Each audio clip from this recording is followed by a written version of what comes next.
Hello, and welcome to a Halloween special of Leyline High Rewind. Ooh. It's a bit of an unusual episode for this because we're not going to be looking back at a specific episode of Leyline High. Instead, it's a bit of an investigation from us, isn't it? This is we've become documentarians, and we're investigating the Leyline High curse. Yes, it's very, very exciting. We're really excited to be with you today. I'm Susan Harrison. I'm Thomas Nelstrop. And I'm Gemma Arrowsmith. Welcome to our Halloween episode. But before we get into the Leyline High curse, is it real? It is. We should probably have some listener correspondence, shouldn't we? Because loads of you have been writing in. Nice. Yeah, we got a lovely message on Instagram from Emily who says, "Hi, Leyliners. I'd love to hear more about the animals of Leyline High. Yeah. Of course, everyone loves the dogs, or hellhounds, R.I.P. Rococo." Oh, Rococo. Yeah, right? It's a good episode. Oh, poor Rococo. "But I have a personal connection to a favourite Leyline High character."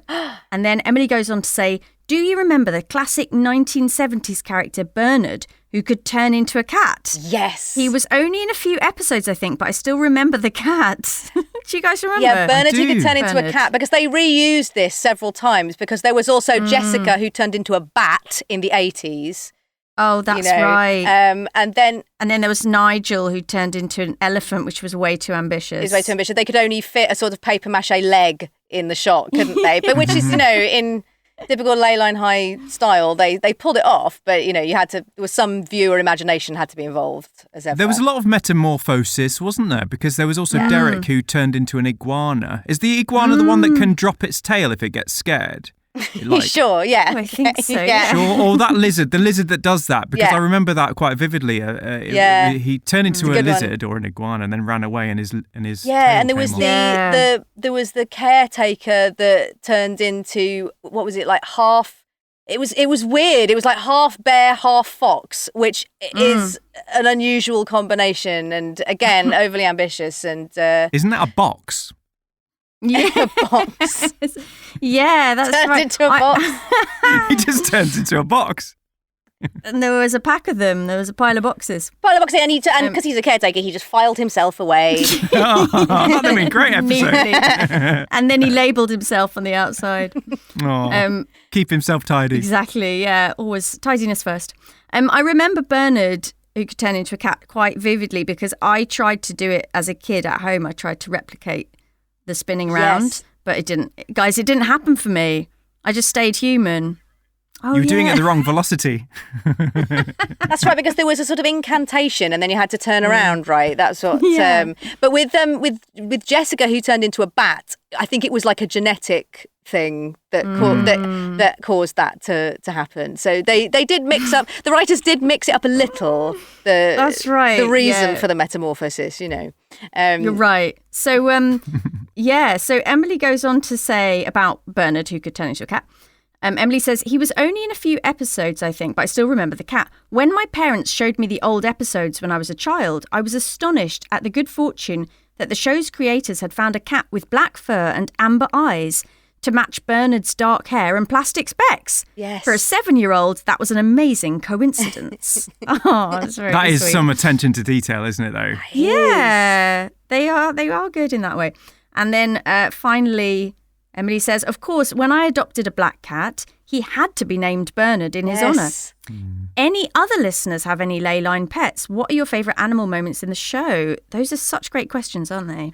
So, listeners, over to you. What are your favourite animal moments? As we said, there are a lot of instances of metamorphosis, things happening on the stroke of midnight, or because of a genetic aberration, or because the new custard in the dinner hall has got a different configuration, and that's turning everyone into mice or whatever. Oh yeah. Also, there's quite a few sort of animals that talk episodes, which I was a big fan of as a kid. There's like a talking sloth. Yeah, very slow talking sloth. Which you wouldn't expect. Yeah, exactly. That episode that was felt a long. boring episode. It was just like, come on, and yeah. Get to your point. But isn't that because it was a bully that was really lazy, and so he got turned into a sloth? They got turned into punishment. The things that they were most close to. That's it. It's good. That's quite good. That's really good. It's quite good. Did either of you have at school? Did you have like pets like hamsters or guinea pigs that you? Oh had to yeah, look after? stick insects. I remember having. Oh, stick insects. Yeah, I remember stick insects because I had a week's holiday where I looked after the hamsters. They were fine. They were the same hamsters when they went back. Nothing went wrong. I'm not sure if I believe you. You didn't magic them into something, did you? No. They were genuinely fine. I looked after them very well. Unlike Herbert, who swapped places with one of his hamsters. Do you remember that? Oh yeah, there's an episode where they switch series brains. It was 93 or something. Yeah, they switch brains, exactly. It's like a sort of Freaky Friday. I do recall like a scene where they'd obviously made one of those big hamster water bottles. You know, with the metal kind of straw or what, the spout that comes out with a little ball on the end that goes did. And they obviously told the actor to drink out of this thing, so he was doing that with his against the bottle. It was quite funny. Well, on a slightly other note, we've received some more correspondence. This time, I don't think this is from a fan. Oh no. I don't know. Did either of you two see this?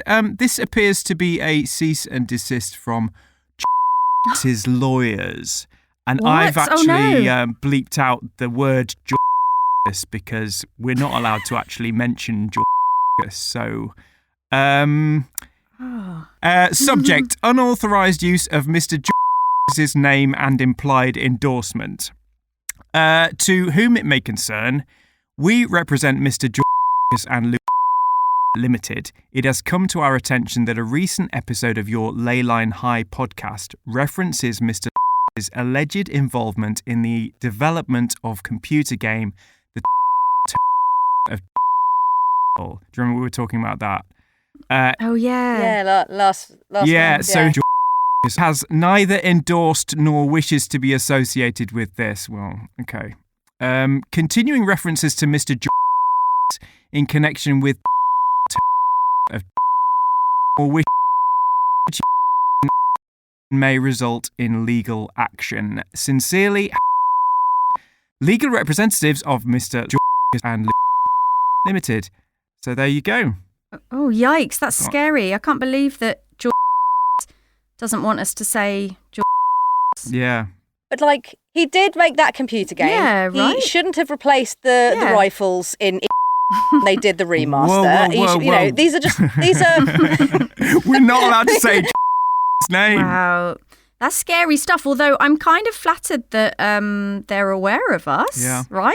Every cloud, yeah. Listen, it's really important we stop mentioning George's name because George has said that he doesn't want George's name mentioned on this podcast. So it's really important we stop saying George from now on. So we're not going to say it. Mm-hmm. So that was from George Lucas's legal team. So we've had lots of correspondence, but our number one fan has also written it again, Anonymous. Oh, hello, Anonymous. Hello, Anonymous. They what I love about Anonymous is they always have some constructive feedback for us. Because I think it's really good that when you write into a show, you don't just say the things you like, you also give, things that they could improve. I think so too. And that's what Anonymous has done here. Overly optimistic of me, perhaps, but I tuned in to the latest episode of Leyline High Rewind whilst on a long drive to Cleethorpes. Instant regret. I guess that part of me was hoping that the podcast had improved, but no. The less said about your reading of my previous letter, the better. Open brackets. I will endeavour to use brackets less often since it appears to offend you so much. Open brackets, millennials. Close brackets, close brackets.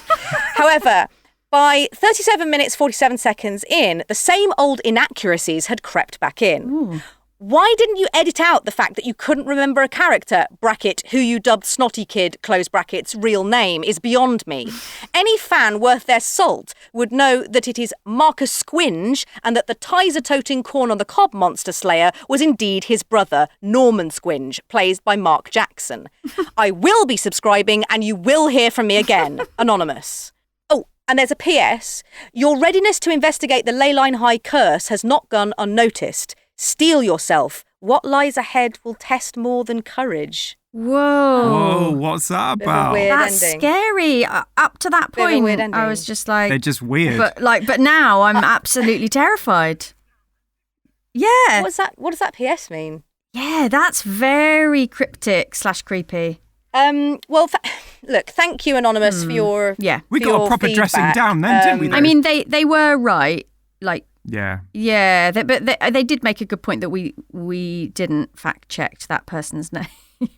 We do need to do better. A lot of these yeah. things we do say off the cuff, and we sort of get caught up in the moment. I mean, it's like the thing about we've said that there's something like 40,000 episodes across 30 years. It's and then that's not even including all of the board games, the merchandise, the books, and all of the rest of it. So there is a lot to be across. But no, thank you, Anonymous, for your corrections there. We look forward to hearing from you again. I'm sure we will. Good that they're subscribing. That's another subscriber. Thank you for subscribing. Yeah. Please do subscribe. And Anonymous, if you want to give us a review on iTunes, please do. That's bold. What's the address, Gemma? You can contact us at leylinehighrewind@gmail.com, and we are Leyline High Rewind on all of the social medias. So you can find us on Bluesky, you can find us on Instagram, and we are leylinehigh.com as well. So there you go. You should subscribe and be more anonymous. Be more anonymous.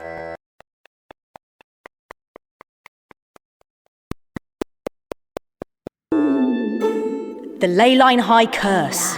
Is it real?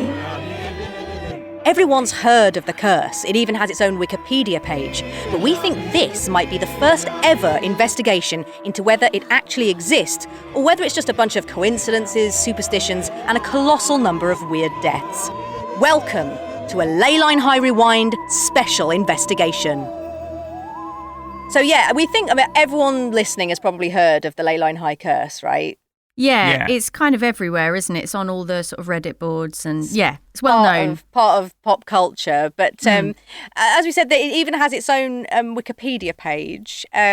So should we read a little bit? Let's read a little bit of the Wikipedia page. I mean, listeners, you can go and read this yourself, but let's just have a bit of the introduction. The Leyline High curse is the collective term for the unusual number of incidents which happened on the set of children's TV show Leyline High, and also the strange fates which befell a number of cast and crew members after leaving the show.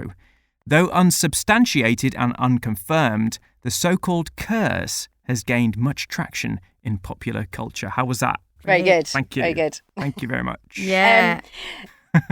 So this was always the talk of the playground at my school, like the Leyline High curse, and there were all these rumours. Like there was the rumour that a floor manager had set himself on fire. I remember that. Do you remember that? Yes. That did the rounds at your school? Yeah. There was so much stuff about the floor manager. There was stuff about him and like loads of people being injured by lights, which he was sort of all came back to him sort of thing. Yeah. But the setting on fire, I think people at the time said you could see it, like if you recorded it and rewound it. Yeah, that it was in the back of a shot doing it. Yes. Because you could see like the smoke coming out from behind someone's rucksack. That was what people used to say. There was even a rumour in our school that if you rewound that moment too much, then the spirit of would come and get you.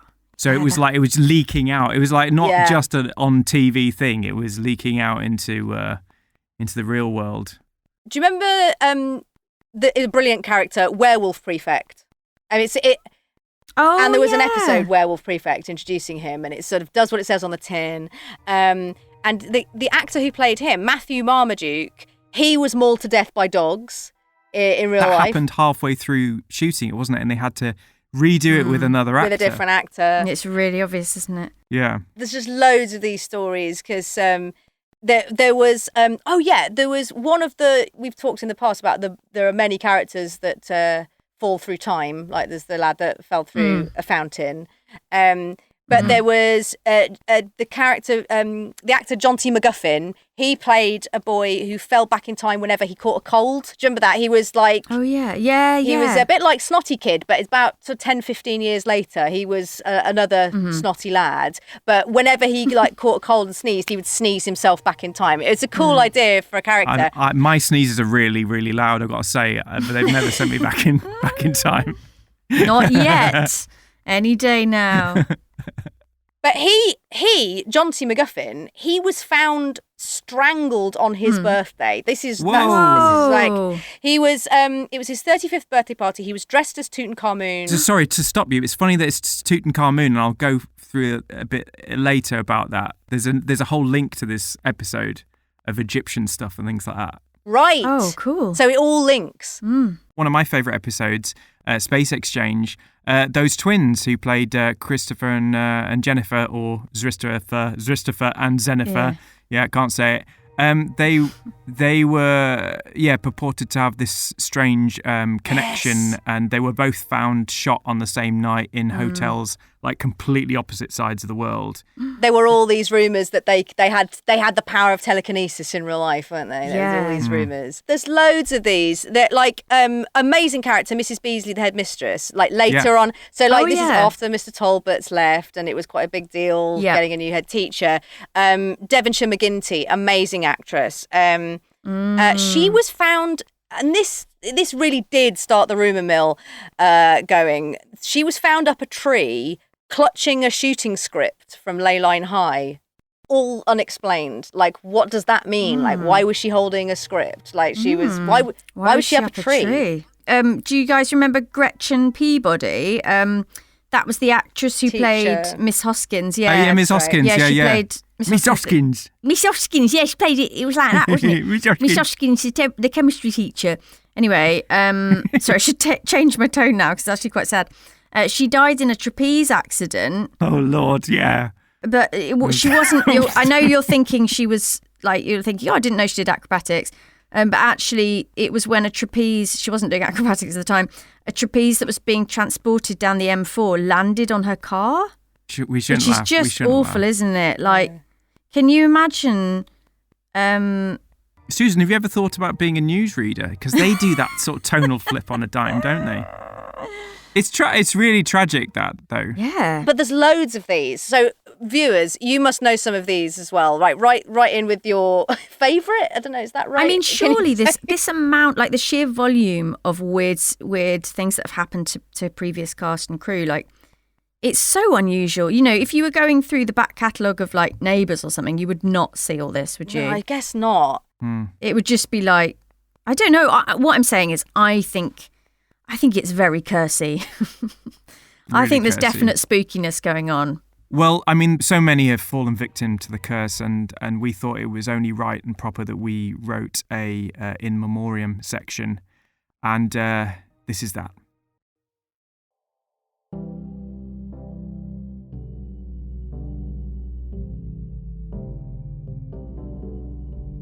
Derek Turner, minced. Penny Haggerty, threshing machine accident. Rob Went, cheese grater. Dame Elle Bowers, sung her heart out. Aston Harrison, froze. Russell Jack, lost a fight with a Jack Russell. Ellie Cawthorne, in a ball pit. Tony Festoon, spontaneous combustion. Bella Unger, unspontaneous combustion. Kevin Washer, cutlery.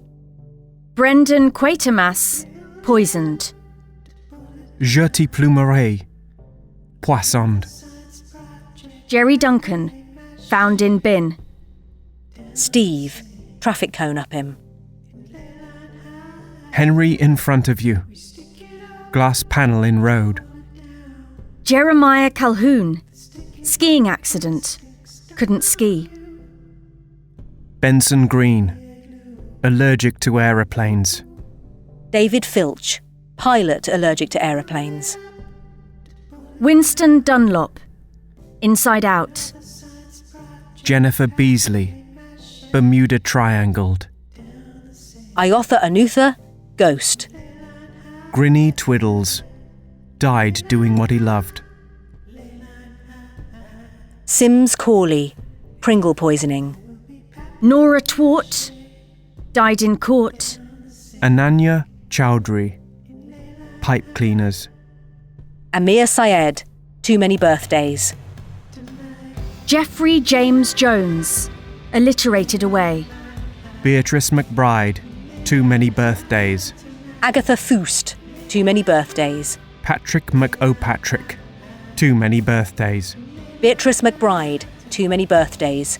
Willie the Weezer, too many birthday candles. Then those missing, presumed dead. Gunter Wilhelm, lost at sea. Pippa Mycroft, lost in sea.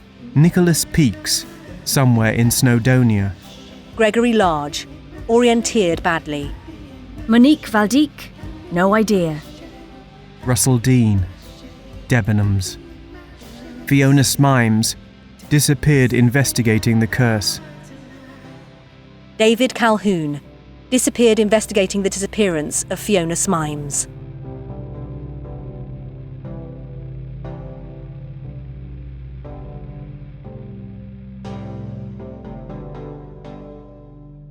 So many names. So many dead. Yeah. I honestly can't believe that. It's crazy. But hang on, we should point out to our listeners that did come straight off the Wikipedia page. So, accuracy may vary. I love Wikipedia, but... Yeah, true. You can't necessarily rely. No, that's true. Do your own verification, is what I'm saying. Good call. But it isn't just these weird fates that have befallen various cast and crew members. There's also a strangely high number of wiped episodes. The BBC used to wipe episodes, but kind of quite a few episodes were wiped way past the time that the BBC had stopped wiping episodes. Why were they wiped, And so there's also an episode that went out on a November night that people remember watching, and it was said to make them feel weird and queasy, and they can remember things that happened in it. And the BBC has not only wiped it, they deny all existence of this episode going out. And then there was also the Leyline High, the board game. Board game, yeah. So this was a board game that had a kind of like a Simon Says element on it, a flashing light on it, and it would sometimes go really, really fast, like a sort of strobe light, and it would cause people to have seizures and stuff. And they had to discontinue that as well. You can't get it because it was only on the shelves for like 3 weeks, and then it was sort of discontinued and pulled from sale. And the dice were like misprinted, and they all had sixes on them. So you would just roll 6. So you couldn't roll anything other than 666. Yeah, exactly. And they had like cards. So you'd have to roll dice, pick up a card, and these cards had strange incantations on them that were said to make people behave oddly and so on. So we've got a lead on a full copy of this board game. It's really hard to track down, but we think we found someone who might have a complete copy of it. And if we do, if that comes up trumps, we'll go and play it. No pun intended. No pun intended. I know we've talked about the curse and all of these things that befell people who worked on the show, but also one of the sort of specific rumours is that the set was haunted. And like there's been various things that have led to this conclusion. Like, as we mentioned earlier, the floor manager who allegedly, you can see, set himself on fire. I think over the 30 years the show was in production, 78 studio lights fell and concussed cast members. That's a lot, isn't it? Isn't it? That's crazy. I mean, that feels like more than an accident, right? Because if a light fell and concussed a cast member, that's a big deal. If one does, that's a lot. But 78 feels like... If you did a graph with 78 points, that would be a... And you've been investigating a very this straight season. line.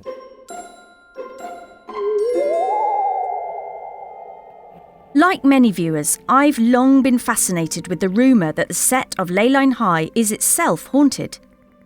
Yep, that's right. Along with the scary storylines is an even scarier thought that real poltergeists were at work, side by side with their fictional counterparts.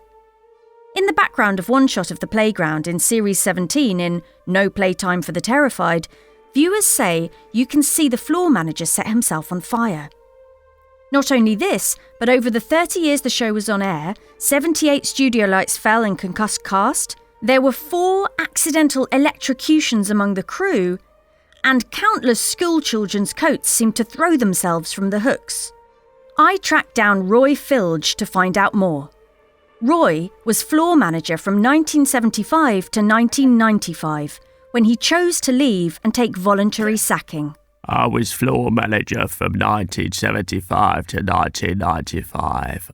My responsibilities were to keep everything running on time, to make sure the set was safe. And did you enjoy your job, or did you find it stressful? What I will say is that working on Leyline High was maybe a little bit more stressful than, say, working on the Krypton Factor, which was one of my other jobs. I mean, it would be great to sort of unpack that a bit. Are there any specific moments that stand out for you? There's a lot of stuff going on behind the scenes that you don't see in Leyline High. Wow. That's all I'm going to say at this point. Well, I mean, it would be great to hear more about that, I'm a very tired, retired old man. During your time there, much has been made of the fact that 78 studio lights fell and concussed the cast. That's a lot more than average. And 75 studio lights, yes.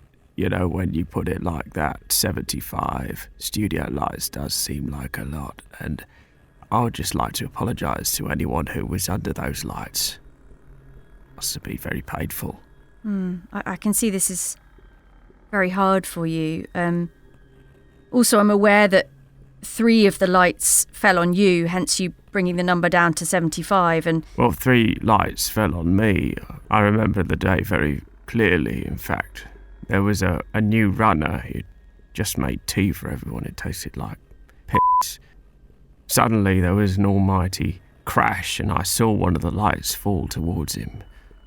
I thought about the tea and the fact that it tasted like piss, but my body must have overridden that somehow, because the next thing I knew, I was leaping to save him. I pushed him out of the way, but unfortunately I took those 3 lights full in the face. That's quite a big scar you've got next to your right eye still. I'm not a hero. Oh, I was about to say, but if a hero, really. I mean, I would say I'm not you a are. hero. And, you know, thank you for... No, I'm categorically not a hero. You are a hero. No, stop. You stop. are a hero. You are literally a hero. No, I'm not a hero. You are. Thank you for the cup of tea as well. I would eat the wagon wheel, but I'm gluten intolerant, so I'll just... If you could just leave the tea by the side, it's... Leave it by the side. Giving me flashbacks. We haven't got any lights in here. Yeah, I can see that you don't have any electricity in your small bungalow. That's why it took a while for the tea to boil on the... After the incident, I unscrewed all the light bulbs here. I just sit in darkness now. I know I don't want to sort of impinge on your time too much, but I just wondered if it's not too difficult a question. How do you feel about the rumours that all of these accidents were down to, shall we say, supernatural goings-on? How does the word haunted make you feel? It makes me feel very uneasy. You know, coming to work at Leyline High was a different day every day.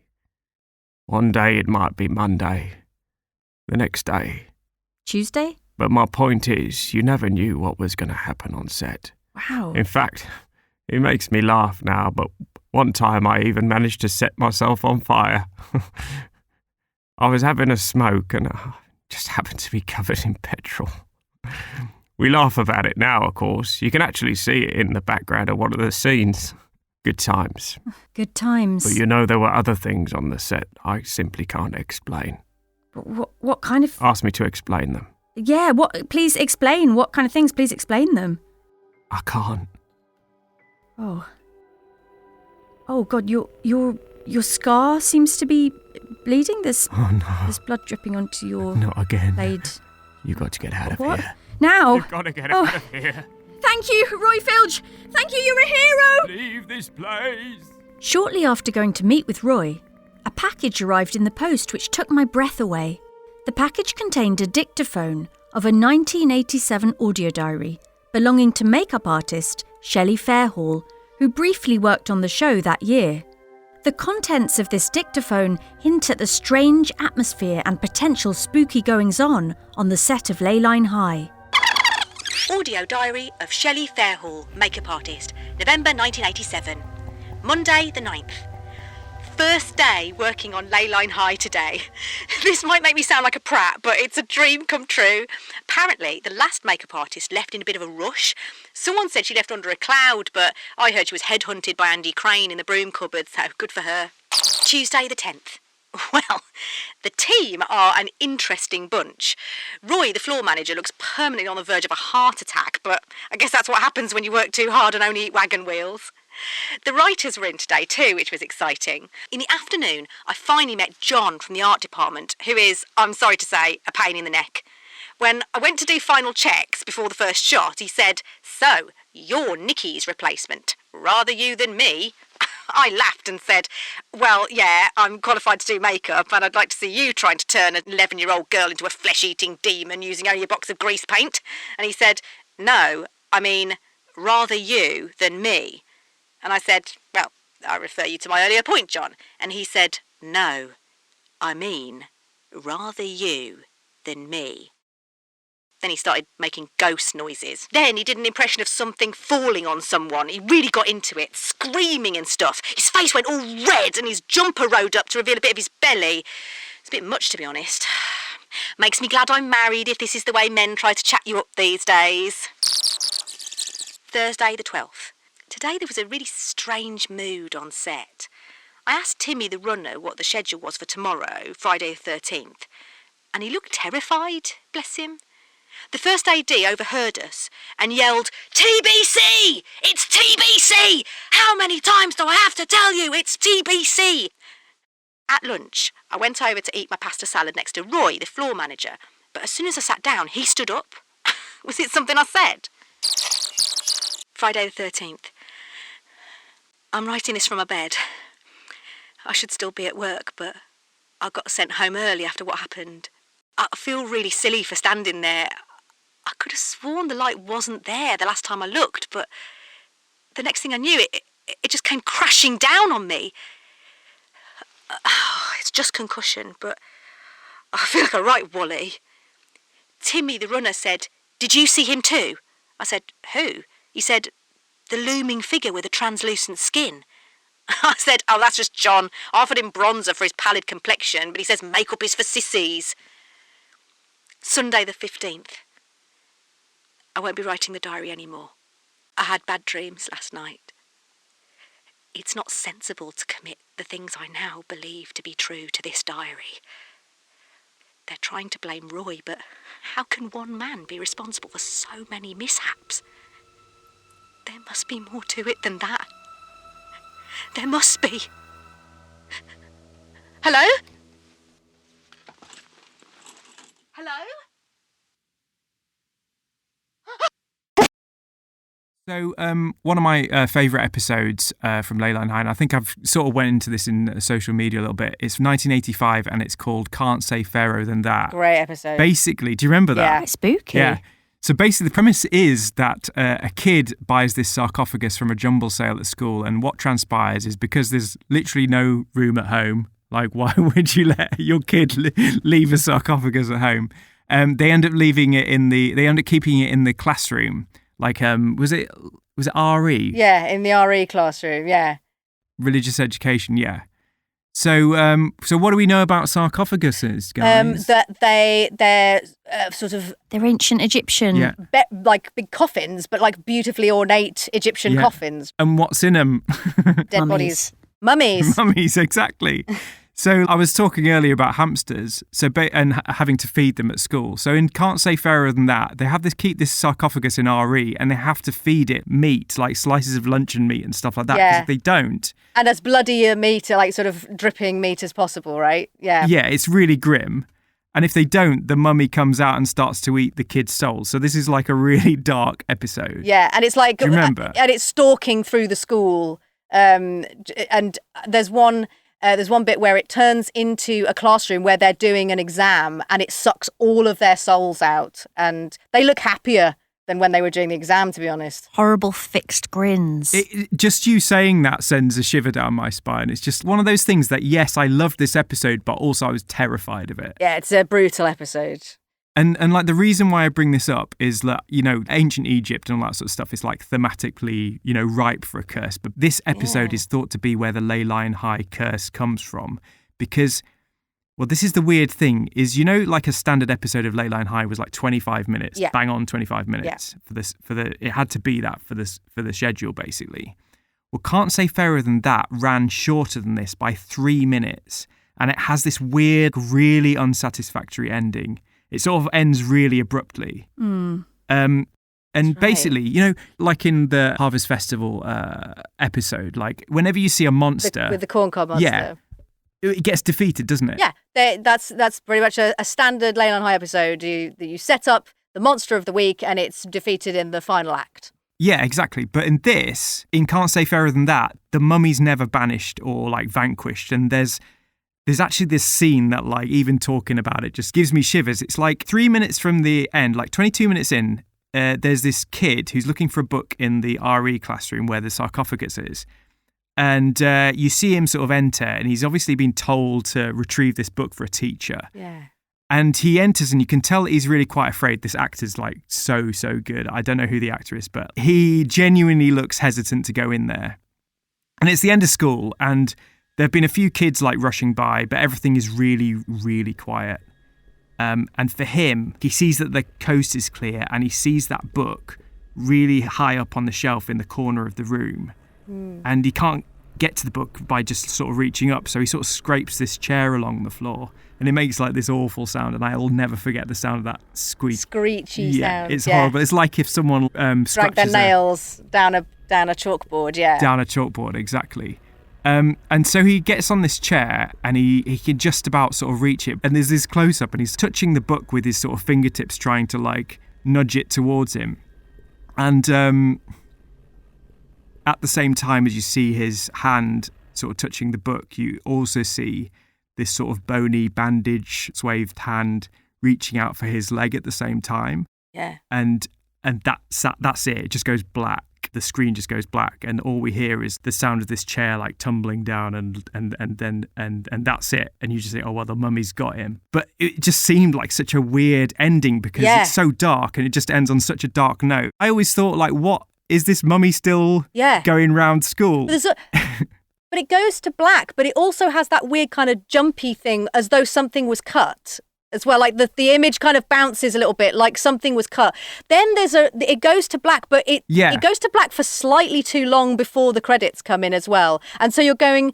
I've watched this. Is it going to cut something else? You know, is it going to is we're having technical difficulties thing going to come up? Like it's a little bit too long, and it's one of those things where you're going, it has television gone wrong, and then then the credits start rolling. But it's a really odd moment. It's an odd moment, and I was always thinking, oh well, you know, it's quite early in the series. Will this mummy come back? But no, they just don't reference it again in any of the episodes of Leyline High. They just don't talk about it.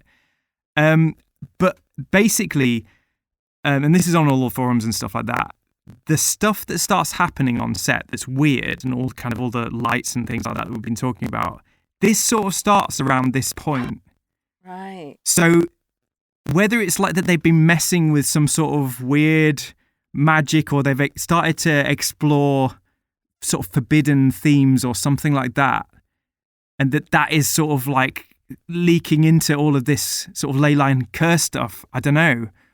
But it gets weirder. Okay. Because basically, this whole like mystery of like why it's 3 minutes less and all this sort of stuff. Is there another scene missing and things like this? Okay, so this is going to sound really crazy, but I was sort of going down a rabbit hole on YouTube a couple of evenings ago because I was sort of researching this. And basically, you know how the algorithm sort of sends you down like a certain way. You start looking at stuff, and then suddenly all the videos come to you of that ilk or whatever. So it's about 11 o'clock at night. I've just been watching all these videos, and suddenly there's this thumbnail of this video, and it sort of doesn't, the title doesn't make sense. It's sort of like a file name. It says like outtake 1, and then like .mp4 or whatever. Okay. And it's literally got no views, and the picture is like a still from from Leyline High, right?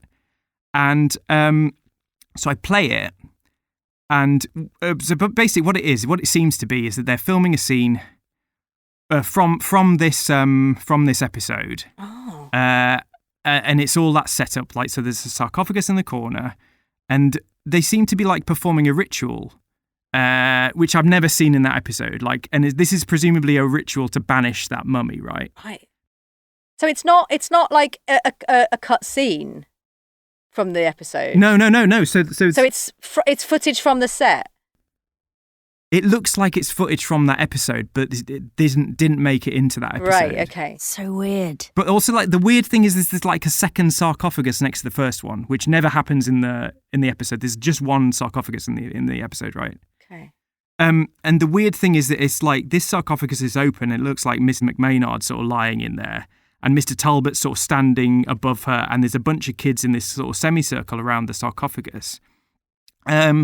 And like Snotty Kid's there, and his brother's there, and there's like Christopher and Jennifer there, and it's literally a few seconds where there's a few seconds of this. There's no sound, and you eventually just hear the director say cut, and then the cameras keep on rolling. They don't cut. Okay. So there's basically all this stuff where they're just talking. So I'll just play it.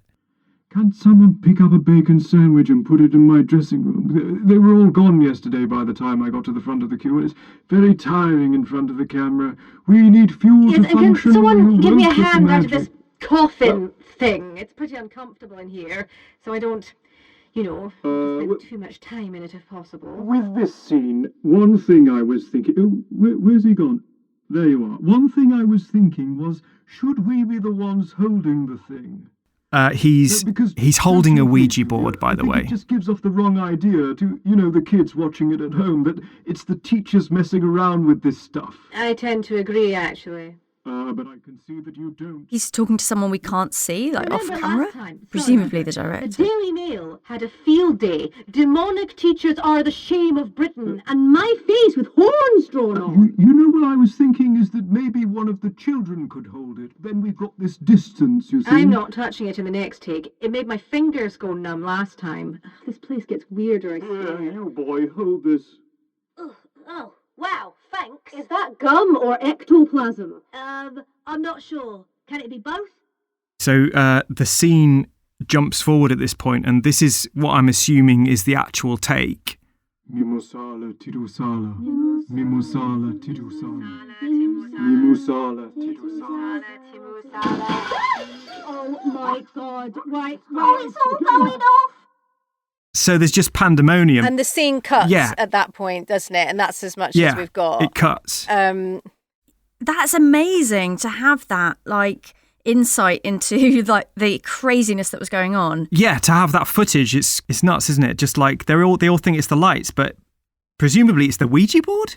So we should say you can hear something explode, and I think in the corner, the right lower hand corner, you can see that it's Snotty Kid's brother is holding this Ouija board. He's been handed this Ouija board by Mr. Talbot, and you hear an explosion, and it's like, it looks like, horrible. And it's quite pixelated, but I think it's the Ouija board suddenly explodes.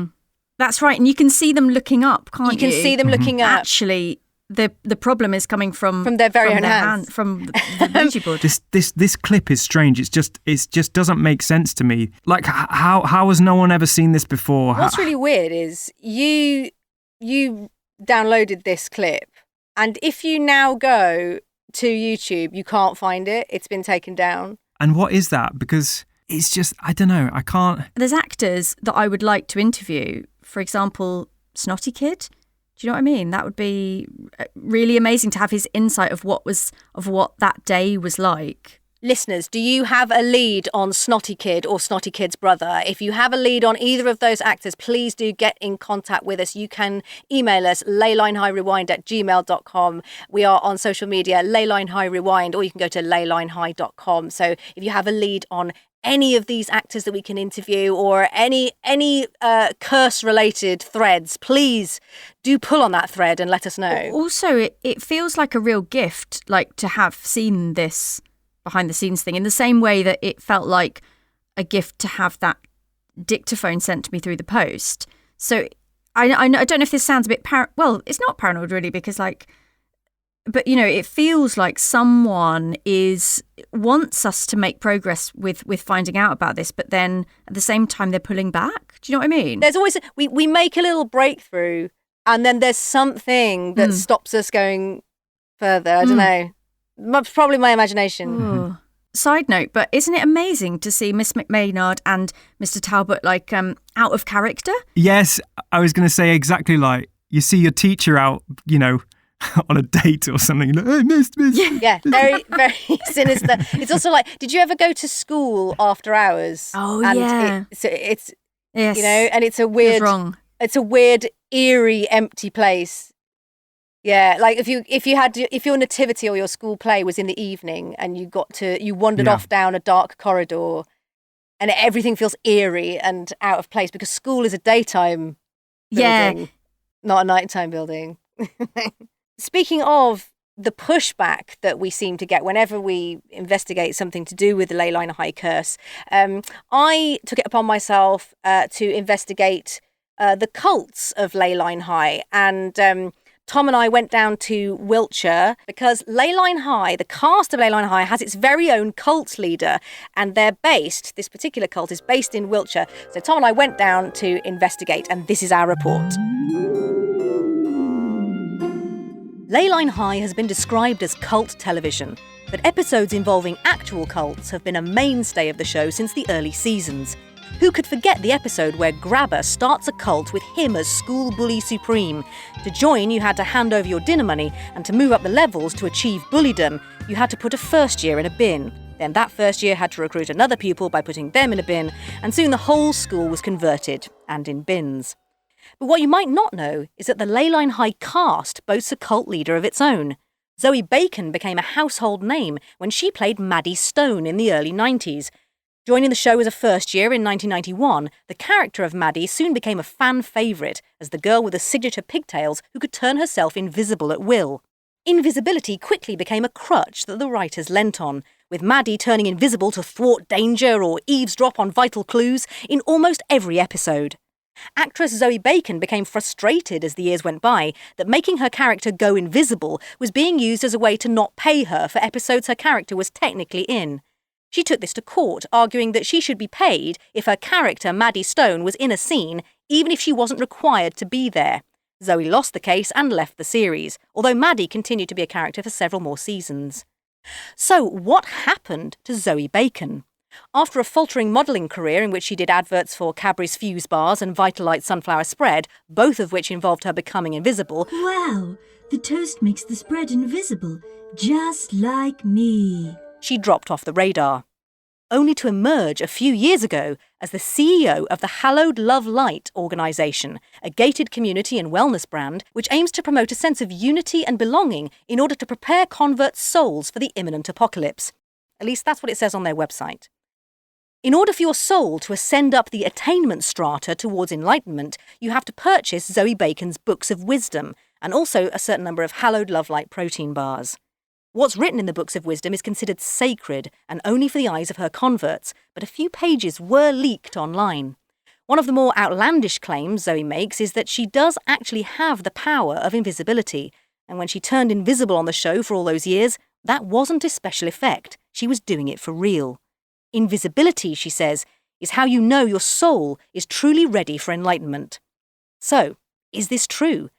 Is it part of the Leyline High curse? I've decided to find out. Hallowed Love Light are notoriously cagey about giving interviews, but I've come here to Wiltshire, where they're based, to meet up with Tom, and we're going to see if we can get inside and find out what's going on. Tom and I are outside the compound now. We'll just explain what we can see. So there's a fence, quite a high fence, but we can just about see. Serious, isn't it? We can see, yeah, it's pretty serious stuff going on. We've heard some chanting earlier and sort of banging of gongs. What's that? Like sort of weird statue sort of thing? Sort of totem in the middle. Yeah, like so we should say that at the top of the totem pole, there's like, it's all carved, and it looks like a young girl with pigtails, a little bit like the character that Zoe played. Who's that? Is that her? It's so creepy. It's really creepy. Oh, Oh, she's coming this way. She's coming this way. She's coming over here. She's coming over here. Zoe? We need to get out of here. Zoe? What are you doing here? Is it Zoe? You shouldn't be able to see me.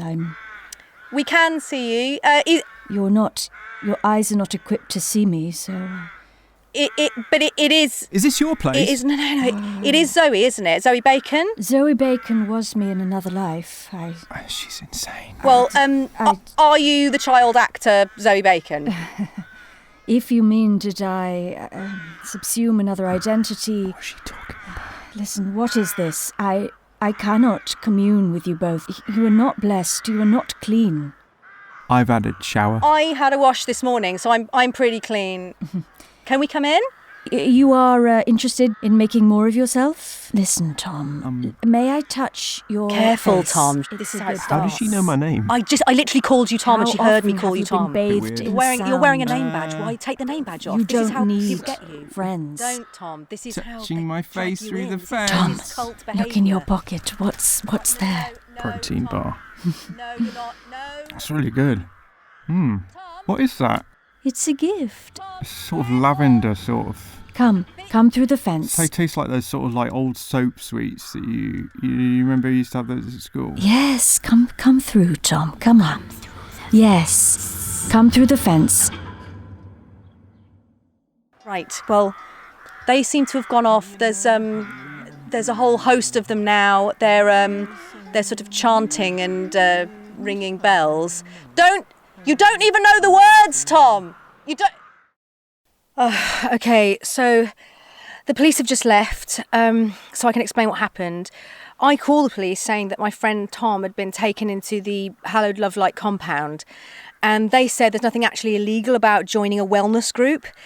But then I explained about the protein bars, and they looked into it, and it turns out Hallowed Love Light don't have a licence to sell confectionery, which is something they take very seriously. So they sent a bunch of squad cars down and arrested everyone. Zoe Bacon tried to evade capture by turning invisible. She screwed her face up and started muttering something in all the chaos. I genuinely thought she'd disappeared, but she was just hiding behind a tree, and she was soon led away in cuffs. She was shouting something like, "You don't even realise, do you? It's not me. There's one above me. They're controlling this. They're the real power." Then she tried to get the arresting officer to buy some protein bars, and she was shoved in the back of the police van. I didn't hear anything else. One copper told me that Tom would be sent away for deprogramming. He was clutching one of Zoe's books of wisdom and saying it only cost him 450 quid, which was a bargain when you think about it. Anyway, it's been a long day. It's getting dark here. I'm going to go and get a meal deal. Wow, that was such an intense experience. It was pretty intense, and it got dark. It was difficult to get home, and it was pretty stressful. I'm sorry you couldn't join us, Susan, but it was you were well out of it, to be honest, because Yeah, you dodged a bullet there. You dodged a bullet. It was rough. I'm just really glad that you're back to normal since joining the cult, Tom. And we were actually really worried about you. We were really worried about you. Thanks. There were a couple of days there where I was kind of drawn to going back there. I just thought, should I go back there? But then I thought that was just a really bad idea. Well, good. But we're glad you've stopped chanting, because it was quite a few weeks there that we couldn't stop you from chanting. We couldn't get any recording done. I was annoying myself. Yeah. Anyway, you're back to normal now, thankfully. You're back to normal now. Anyone want a protein bar? Oh no, Tom! No, I've just got a box bar. of them. No. They gave me a box of them. It was very kind of them. It's not kind. They taste of lavender. There's something in them. They smell really weird. They taste real good. That's the point. Right, put the box down. Put the box down, Tom. Put them in the bin. All right, I'm putting them in the bin. They're in the bin. So the headlines are that we are going to go deeper into the Leyline High curse. We are going to keep investigating, so stay tuned for that.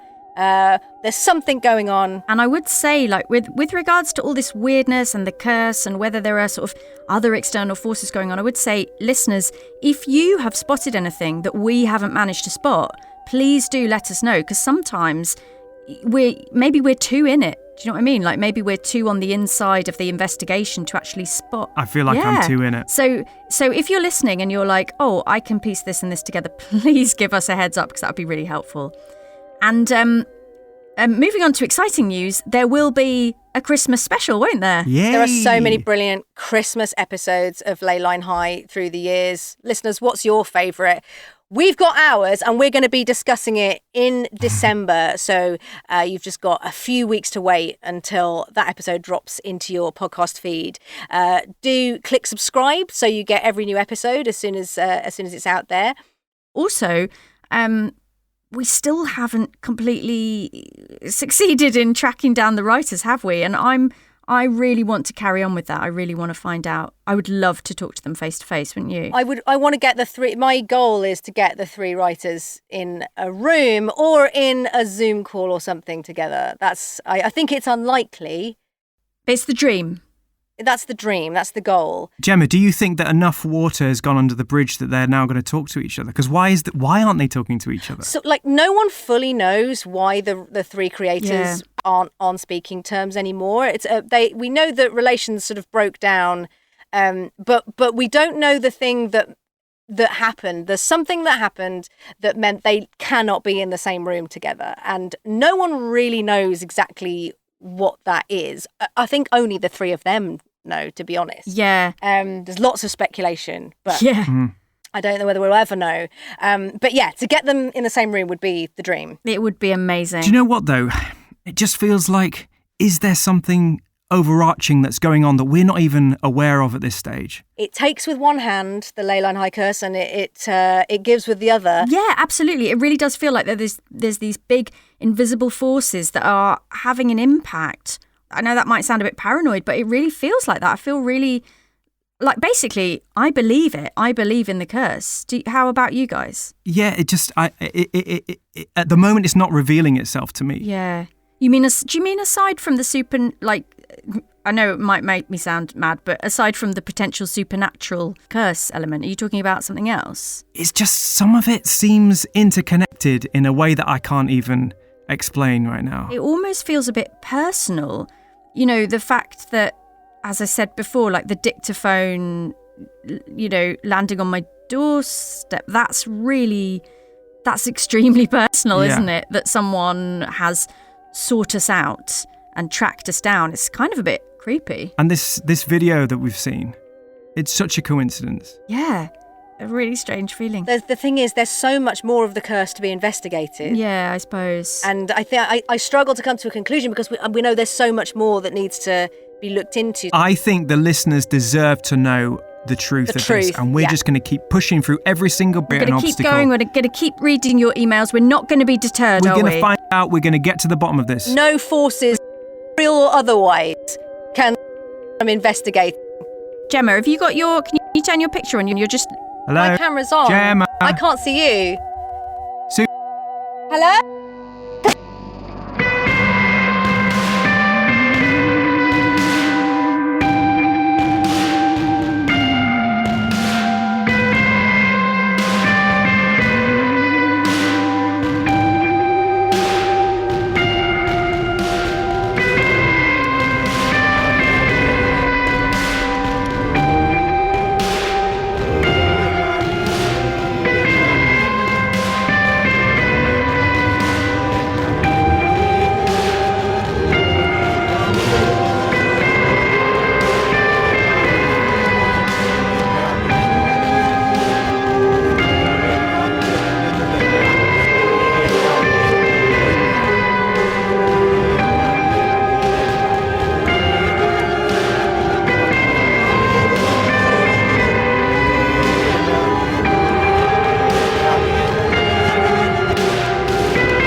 Oh my God! Right. Oh, it's all coming off. Run! Run! We need to cut. Somebody call an ambulance.